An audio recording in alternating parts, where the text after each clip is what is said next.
This is video 1 of the blogging training series.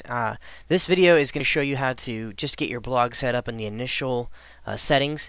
If you want to start your blog, you first need to send an email to either myself, Brandon Collins at wol.org, or Nathan Schultz at wol.org. We will install the blog for you and make sure it's working on your site. And then what you need to do is come into your site stacker after you sign in and come right over here to the top left corner where it says Content Management. You can see that kind of orangish icon there.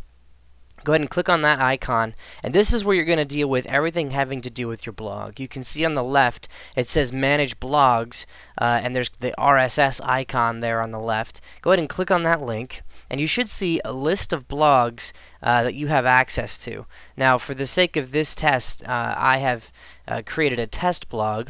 Notice it's right here in the very top line. I'm going to go ahead and double click on that. Now that opens up my blog settings, and I'm just going to walk you down through each of these settings and what they do and how they influence my blog.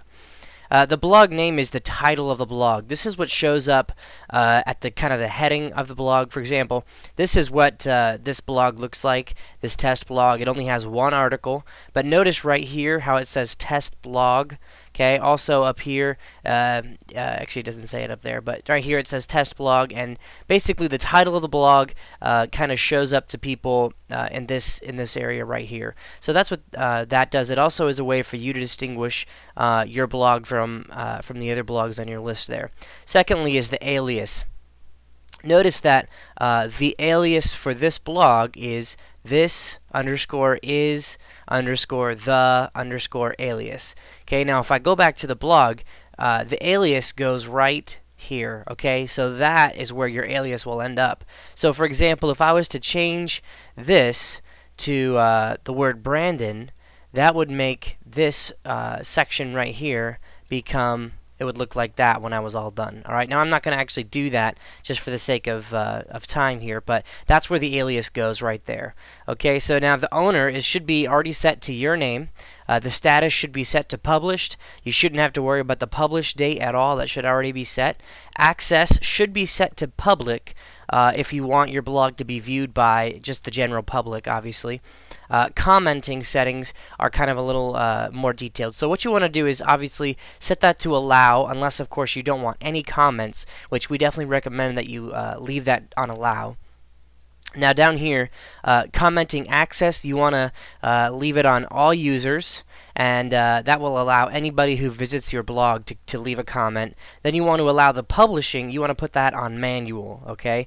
What that does is if someone leaves a comment on your site, and make sure that you as the you or another moderator have to approve that comment every time someone comments. And that's a good thing because we don't want people coming and spamming our site or your blog or leaving, you know, comments that have swear words or something like that. So this is just a way to screen out that process, and it's really a very simple process to approve comments. I'll show you that in a later video.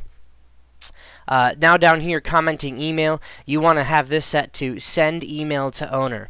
Okay, and what that's going to do is every time someone leaves you a comment, you will get an email in your inbox that will say, this person just left a comment on your blog, here's what it says, you should go and, you know, moderate it, that kind of thing. Now this section, additional moderators, is really a nice feature.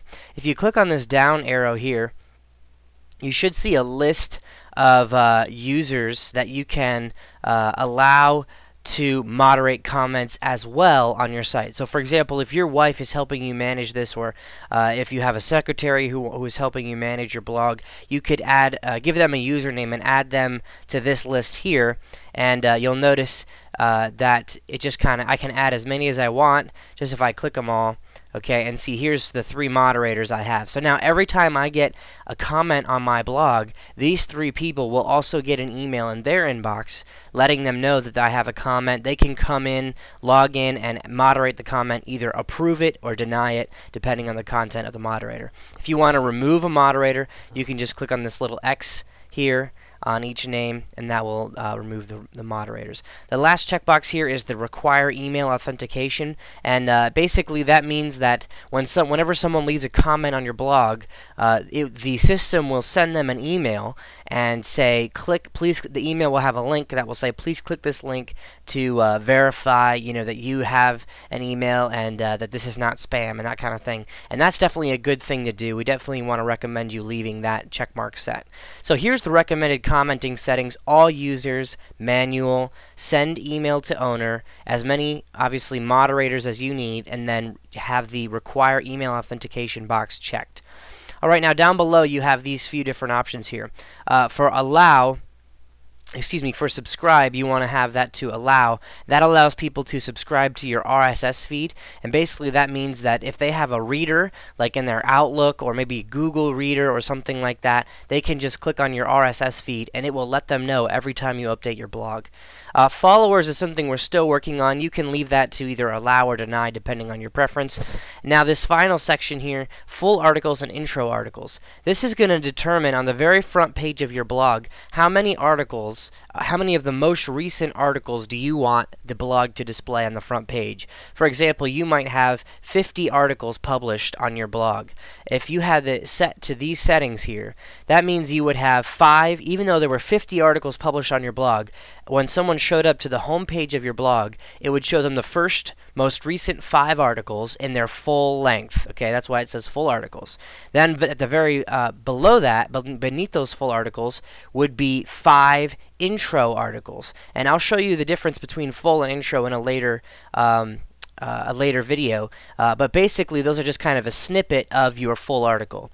Now you probably want to leave this to a higher setting, something like 5 and 5 or maybe 10 and 10, or depending on how you want to do it, and that's just going to determine when someone visits, when someone visits your blog right here, how far they can scroll through the most recent articles.